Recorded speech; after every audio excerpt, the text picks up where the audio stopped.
you pick up signals, or frequently you can pick up some signals about what is going on at the top of a business if you're at a lower level. But I would say it would be very easy to be easy to be fooled on that subject. Charlie and I would tend to be looking at things that they do in public in relation to their investors and the promises they make and all of that sort of thing. But I think that might be tough for people, and it wouldn't always give you a great guide. We've been suspicious of companies, for example, that place a whole lot of emphasis on the price of their stock. I mean, when we see the price of the stock posted in the lobby of the headquarters or something, things like that make us nervous. But I'm not so sure that's, that would be enormously helpful. So I guess you just have to sort of pick up from co-workers, publications, pronouncements of the leaders, the sort of culture that was being presented to them in the world, and you might get suspicious about it. But I don't think I have a really good answer for that. Do you, Charlie? No, it's obviously easy when you've got a caricature of a person like Bernie Ebbers or Kenny Lay. I think it's easy to say that you've got almost a psychopath in charge.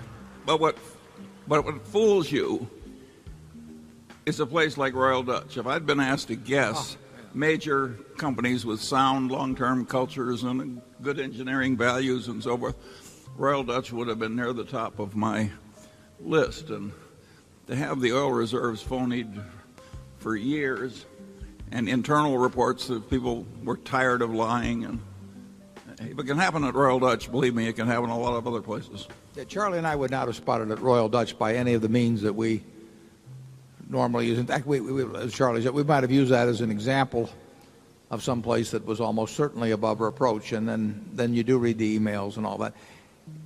But we don't learn, because I would still expect that Exxon's figures were fair. Yeah. I think what transpired in the 1990s, was this gradual, and later on not so gradual, embracing at the top of the feeling that anything goes. I'm not going to speculate as to the motives at the top of Shell, but there's so much going on where people saw the fellows, in most cases fellows, unfortunately, that were at their clubs, that they saw at other corporate meetings or respected business leaders. They saw just one after another that were really cutting corners in one way or another.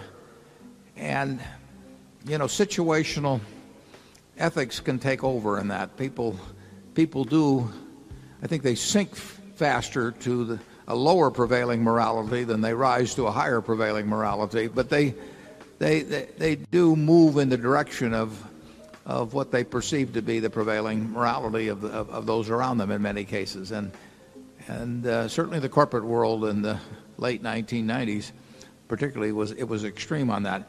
And that leads me I ran into a friend at the lunch break who's involved in these matters, and he suggested, and I'm delighted to put in a plug to encourage all of you to write your congressmen and senators to give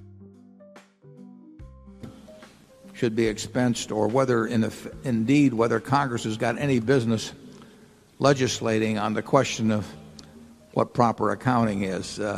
It was a disgrace some 10 years ago when the United States Senate essentially threatened the Accounting Standards Board with extinction and bludgeoned Arthur Levitt, then running the SEC, at the behest of a lot of rich contributors, to declare that to override the Accounting Standards Board's pronouncement that options should be treated as expense. And And I think in a very significant way, it accelerated the anything goes mentality of the 1990s. At that point, when Congress says it's more important to have stock prices go up than it is to tell the truth, and they voted 88-9 in order to do it, as I remember, I think there was a shift in morality among many corporate executives. You may remember that the FASB then backed off, but still said that expensing was preferable. And having said it was preferable, 498 out of the 500 companies in the S&P took the less preferable method. All of the big auditing firms at that time endorsed their big clients' views in order to report higher earnings. Now all 4 accounting firms say you should count them as expenses. Well, they're right now, but it just shows what was going on in that period when, on a question of accounting principles, and when really nothing has changed, when what were then the big 5 have shifted 100% to where the big 4 are now, and now they say options should be expensed. So if you are inclined to write your congressman or senator, tell them you really think the FASB knows more about accounting than they do, and I think you'll be right. If you want to have some fun, go to Google and type in 2 words. Type in the word Indiana and type in the word pi. That's the mathematical symbol pi. And when you do that, you'll see a number of stories come up. And they relate how in 1897, at the instigation of one legislator who was responding to a constituent, the House in Indiana voted almost unanimously, may have even been unanimously, it says what it was on Google, to change the value of pi. I'm not making this up. It's checkable. And it seems that there was a fellow that had thought he'd discovered some new relationship between circumference and diameter and area and a few things. And it came out to 3.20 if you work through his formula. And he offered to give this royalty-free, as he put it, to the state of Indiana to teach its children so that they would have not only the truth, but they'd have an easier number to work with than the long decimal that heretofore had been thought of as pi. Well, that passed the Indiana legislature, and it passed the House.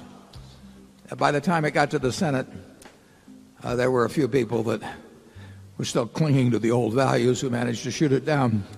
But I would submit that in 1993 that the U.S. Senate cleansed the record of the Indiana legislature by outdoing them in attempting to change the rules on a subject they knew nothing about. And I think some of the excesses of the 1990s that followed came about through the fact that they knew 88 senators were willing to declare the world was flat if constituents who had contributed enough money to them wanted it thus. We pause now. We'll get back to our schedule here. Number 3. Oh, Charlie, do you have anything to say about the Indiana legislature? Well, the current members of Congress that want to retain the former abusive accounting, which are probably a majority of the House of Representatives, are way worse than the people who wanted to round pi to an even number. Those people were stupid. These people are mostly not stupid, but dishonorable. I mean, they know it's wrong and they want to do it anyway.